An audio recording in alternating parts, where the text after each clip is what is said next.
નમસ્કાર, આપ જોઈ રહ્યા છો ઝી 24 કલાકનું ડિજિટલ પ્લેટફોર્મ. હું છું આપની સાથે દીક્ષિતા. વરસાદ ક્યાં, કેટલો અને કેવો રહેશે તેને લઈને આજે વિંડીના માધ્યમથી સમજીશું. કારણ કે દક્ષિણ ગુજરાત અને મધ્ય ગુજરાતના જે અમુક વિસ્તારો છે ત્યાં ભારે વરસાદ છે. સૌરાષ્ટ્રમાં પણ વરસાદનું જોર અત્યાર સુધી સૌથી સારું રહ્યું છે. અત્યાર સુધીનો સૌથી સારો વરસાદ સૌરાષ્ટ્રમાં જોવા મળ્યો છે. દક્ષિણ ગુજરાતમાં આપણે જોયો છે, પણ મધ્ય ગુજરાત અને ખાસ કરીને અમદાવાદમાં વરસાદ ક્યારે, તો 2 દિવસ પહેલાં જે વરસાદ વરસ્યો હતો સાંજે, અને ત્યારબાદ લોકોને એવું લાગ્યું હતું કે હવે આવો વરસાદ અવિરત રહેશે, પરંતુ વિરામ લઈ લીધો છે વરસાદે. અને હવે શું કહી રહ્યું છે હવામાન વિભાગ, વિંડીમાં શું બતાવી રહ્યું છે જોઈશું આપણે. આપ જુઓ, આજનો દિવસ છે ને 5 વાગ્યા સુધીનો ટાઈમ મેં અહીંયા સેટ કર્યો છે, તો કોઈ સિસ્ટમ અહીંયા એક્ટિવેટ નથી જોવા મળી, પણ પવનો ફૂંકાવાની શક્યતાઓ અહીંયા દેખાઈ રહી છે. સાથે સાથે એકદમ ધીરો વરસાદ, એટલે વાદળછાયું વાતાવરણ રહેશે. અને અત્યારે વરસાદે વિરામ લીધો છે. કઈ કઈ જગ્યાઓ ઉપર વિરામ લીધો છે? કારણ કે સુરત એટલે કે દક્ષિણ ગુજરાત અને સૌરાષ્ટ્રમાં સૌથી વધારે વરસાદ છે. જો આ દક્ષિણ ગુજરાતનો આ ભાગ અમે આપને બતાવીએ છીએ. જુઓ આપ શું સ્થિતિ છે અત્યારે. આ સુરત છે, આ દક્ષિણ ગુજરાત છે આખું, અને ત્યારબાદ આ આખો જે વિસ્તાર છે એ જૂનાગઢનો છે, એટલે સૌરાષ્ટ્રનો આ વિસ્તાર છે ને આ દરિયાકાંઠાનો આ વિસ્તાર છે. ત્યાં સતત પવન ફૂંકાઈ રહ્યા છે. 2 સિસ્ટમ 2 દિવસ પહેલાં જે એક્ટિવ થઈ હતી ને એની સૌથી વધારે અસર દરિયા કિનારાના જે બંને વિસ્તારો છે, એટલે દક્ષિણનો જે વિસ્તાર છે અને સૌરાષ્ટ્રનો જે વિસ્તાર છે ત્યાં જોવા મળી હતી. હવે પછી શું કહી રહ્યું છે? આજના દિવસમાં ક્યાંય ભારે વરસાદની આગાહી કરવામાં નથી આવી. કારણ કે આપ જુઓ, રાતનો પણ આપણે સમય જોઈ લઈએ, કોઈ સિસ્ટમ એક્ટિવેટ થઈ છે કે નહીં તે પણ આપણે જોઈ લઈએ. સિસ્ટમ તો એક્ટિવેટ નથી થઈ, પણ આપ જુઓ જે આ જે વિસ્તારમાં જે બ્લુ કલર આપને દેખાઈ રહ્યો છે, એટલે આ વલસાડ છે, આજે આખો દક્ષિણ ગુજરાતનો જે ભાગ છે અને જૂનાગઢનો થોડોક જ એરિયા છે. એટલે જે આ દરિયા કિનારાનો જે વિસ્તાર છે ત્યાંનો થોડોક એરિયા કે જે આજે છૂટો છવાયો વરસાદ વરસી શકે છે. સાર્વત્રિક વરસાદ નહીં જોવા મળે, છૂટો છવાયો ક્યાંક ધીમે ધારે વરસાદ હશે તો ક્યાંક વરસાદનું જોર વધારે હશે. પણ આજના દિવસમાં 11 વાગ્યા સુધી, રાત સુધી લગભગ સુરત છે, વલસાડ છે, એટલે દક્ષિણ ગુજરાતમાં થોડો વરસાદ રહેશે અને ત્યારબાદ સૌરાષ્ટ્રમાં થોડો વરસાદ રહેશે. થોડા આગળ આપણે વધીએ છીએ, મિડનાઇટની વાત કરીએ છીએ, કારણ કે સવારથી લઈને સાંજ સુધી, મોડી રાત્રે વરસાદનું જોર કેટલીક જગ્યાઓ પર જોવા મળતું હશે. પણ અહીંયા અત્યારે કોઈ સિસ્ટમ એક્ટિવેટ નથી થઈ. તો 27 તારીખનું આપણે જોઈએ છીએ કે 27 તારીખમાં કઈ જગ્યાએ સિસ્ટમ બતાવી રહ્યા છે. જો આ જે સિસ્ટમ છે, જોઈએ કઈ જગ્યા પર બતાવી રહ્યા છે. તો થોડો અમદાવાદમાં વરસાદ વરસી શકે છે. આવતીકાલે 1 વાગ્યા પછીની આ વાત કરીએ તો લાઇટ જે આ બ્લુ કલર આપને દેખાઈ રહ્યો છે, આ જુઓ, જામનગરમાં છે, વેરાવળમાં છે, સુરતમાં છે, દક્ષિણ ગુજરાતમાં છે, અને થોડો અમદાવાદનો જે વિસ્તાર છે તેને થોડો આવરી લીધો છે. એટલે અહીંયા વરસાદ થઈ શકે છે, પણ કેવો છૂટો છવાયો વરસાદ રહેશે. જે ધોધમાર વરસાદની આપણને ઘણા સમયથી ઈચ્છા છે એ વરસાદ હમણાં થોડા સમય નહીં જોવા મળે. કોઈ સિસ્ટમ એક્ટિવેટ નથી થઈ, અને આ અમે વિંડીના આધારે કહી રહ્યા છે.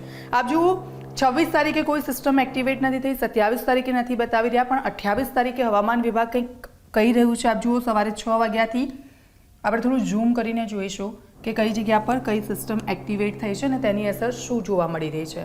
તો આપ જુઓ, ઇન્દોર છે, એટલે કે મધ્યપ્રદેશનો જે વિસ્તાર છે ત્યાં એક સિસ્ટમ એક્ટિવેટ થઈ છે, ને એ સિસ્ટમ સીધી અહીંયા આવી રહી છે, મધ્ય ગુજરાત સાઈડ આવી રહી છે. એટલે વડોદરા છે ત્યાં વરસાદી માહોલ રહેશે, અમદાવાદમાં છૂટો છવાયો વરસાદ રહેશે, મહેસાણા છે, પાલનપુર છે, ઉત્તર ગુજરાત પર તેની અસર જોવા મળશે અને મધ્ય ગુજરાતમાં તેની અસર જોવા મળશે. ભારેથી અતિ ભારે વરસાદની હવામાન વિભાગ તરફથી આગાહી કરવામાં આવી છે. સવારના 6 વાગે 28 તારીખ અને શનિવારે વરસાદની શરૂઆત થશે. ત્યારબાદ આ થોડો અહીંયા જુઓ, આ બ્લુ કલર દેખાઈ રહ્યો છે આપને, ભાવનગરનો જે વિસ્તાર છે, એટલે જૂનાગઢનો થોડો વિસ્તાર છે, તેને પણ આવરી લેશે આ વરસાદ. એટલે સૌરાષ્ટ્રના કેટલાક ભાગો છે ત્યાં મધ્ય ગુજરાતમાં વરસાદની શક્યતાઓ વ્યક્ત કરવામાં આવી રહી છે ને વિંડીમાં પણ અહીંયા એ સિસ્ટમ એક્ટિવેટ થયેલી જોવા મળી રહી છે. ઉત્તર ગુજરાતમાં પણ વરસાદનું જોર વધારે જોવા મળશે. 6 વાગ્યા પછી આપણે ધીરે ધીરે નીચેથી આપણે આગળ વધીએ છીએ. 7, 8, 10 વાગ્યા સુધીમાં જુઓ આપ આ સિસ્ટમની અસર કઈ જગ્યા ઉપર થઈ રહી છે. આ જુઓ, આપને એક અહીંયા દાહોદ છે, દાહોદમાં સૌથી વધારે અસર તેની જોવા મળશે. વડોદરામાં હાલ વરસાદી માહોલ છે, ને આપ જુઓ, વડોદરાવાસીઓ લગભગ જે વિસ્તારો છે એ આણંદ છે, બોરસદ છે કે ત્યાં અત્યાર સુધીનો સૌથી વધારે વરસાદ વરસ્યો છે અને તેના કારણે જે નદીઓ ઓવરફ્લો થઈ છે. વડોદરામાં તો ભયજનક સપાટી પર વિશ્વામિત્રી નદી છે વહી રહી છે, 29 ફૂટે વહી રહી છે ને એ ખૂબ જ ચિંતાજનક બાબત એટલા માટે કહી શકાય કે અત્યાર સુધી ત્યાં મગરોનો જે વસવાટ હતો ને એ મગરો છે ધીરે ધીરે સ્થાનિક એરિયાઓમાં જઈ રહ્યા છે અને લોકોમાં પણ એ બાબતને લઈને ફફડાટ જોવા મળી રહ્યો છે. વડોદરામાં 28 તારીખે શનિવારે વરસાદની આગાહી કરવામાં આવી છે. બીજી તરફ આપ જુઓ દક્ષિણ તરફ આ જઈ રહી છે સિસ્ટમ અને અહીંયાથી ભાવનગરમાં અસર કરશે આ સિસ્ટમની, થાનમાં અસર કરવાની છે, અમદાવાદમાં સારો એવો વરસાદ વરસી શકે છે. શનિવારે અમદાવાદમાં વરસાદની આગાહી કરવામાં આવી છે.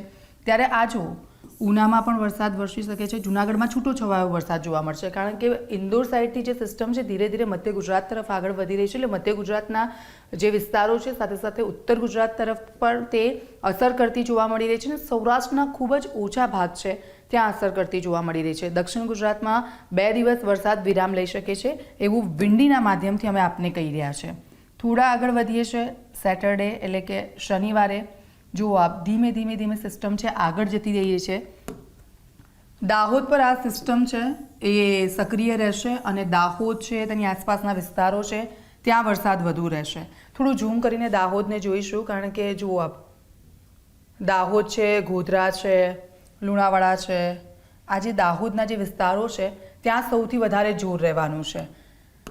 આ દાહોદનો જે આખો વિસ્તાર છે તેને આવરી લીધો છે. આ જે સિસ્ટમ છે આખી જે એક્ટિવેટ થઈ છે, જુઓ આપ ગોધરામાં વરસાદ વરસી શકે છે. આ જુઓ ચાંપાનેર છે, બોડેલી છે, છોટાઉદેપુર છે, અલીરાજપુર છે, બાબરા છે, દાહોદ, પીપલોદ અને આ જે આખા વિસ્તારો છે ઝાલોદના આ તમામ જગ્યાઓ પર સૌથી વધારે વરસાદની અસર રહેશે. એટલે ભારે વરસાદ, રેડ એલર્ટ પણ આપવામાં આવી શકે છે કારણ કે જે સિસ્ટમ છે સંપૂર્ણપણે દાહોદ પર આવી ગઈ છે અને દાહોદમાં વરસાદી માહોલ રહેશે. એટલે શનિવાર 28 તારીખે મધ્ય ગુજરાતમાં સૌથી વધારે વરસાદનું જોર રહેશે અને તેની આસપાસ જે વિસ્તારો છે એટલે કે જે નાના નાના શહેરો આવેલા છે, ગામડાઓ આવેલા છે ત્યાં આ વરસાદનું જોર સૌથી વધારે જોવા મળી શકે છે. આગળ વાત કરીએ 29 તારીખની. 29 તારીખે આપ જુઓ આ સિસ્ટમ કઈ તરફ જઈ રહી છે. દાહોદમાં જ છે પણ બીજા તેના વિસ્તારો છે ત્યાં તેને આવરી લેશે.